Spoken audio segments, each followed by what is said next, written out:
My addiction got started probably 4 or 5 years ago.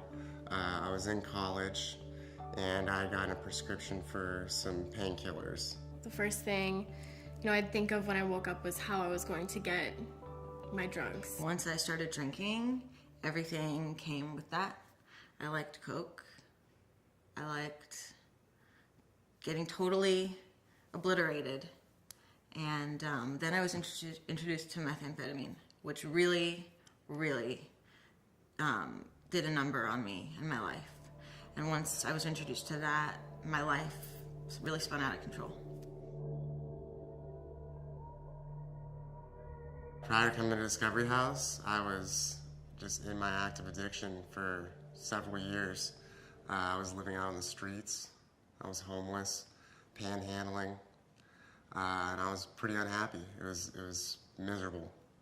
I was kind of destroying my family life and my personal relationships with my friends. I was doing a lot of things that I wouldn't have done if I wasn't using. I ended up homeless in Northern California.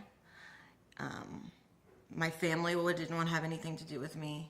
I wasn't talking to my dad at all, or my sister, or my stepmom. I was just stealing from them to get what I needed.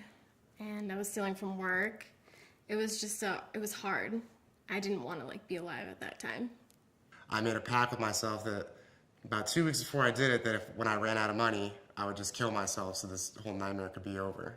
And 2 weeks later, I did run out of money, and I tried to kill myself. I tried to overdose myself, and when it didn't work, I cut my wrists, and I ended up in the hospital. My grandma, who's been sober for 25 years, she was like, you need to do something different. She's like, you can't stay here anymore. You got to do something different. So after everything had been stripped from me, my family wouldn't take my dog. I was homeless. Nobody wanted to be around me. I didn't have anything going for me. After everything was stripped from me, I don't know, God did for me what I couldn't do for myself and brought me down here. And thankfully, I ended up at the Discovery House.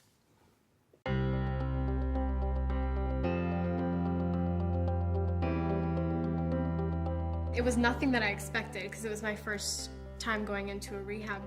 And, it's honestly probably the best choice that I've ever made in my life. I really can't put into words how grateful I am to have ended up here. This place has helped me immensely on so many different levels. I will forever be grateful for this place. For me, since I've gotten sober, my life has come a really long way. I came from the streets and with no contact with my loved ones, and today, I'm able to have a relationship with my brother. Him and I are borderline best friends now. I see my mom every Wednesday. We have a little dinner date that we do. And this is going from the woman who used to call the cops if she saw me in the neighborhood around her house. I wake up in the morning and I'm just so happy to be alive and so happy to be where I am right now. It's changed a lot in my life. I don't know where I'm gonna be in a year. Now I have the option to do whatever I want. I don't have to know that in a year I'll still be doing the same thing, waking up and doing the running. I don't want to run anymore. I just want to live, and today I'm in this moment right now. I'm here. I've struggled a lot, but it was worth it. And I'm thankful for the people that have helped me through this process.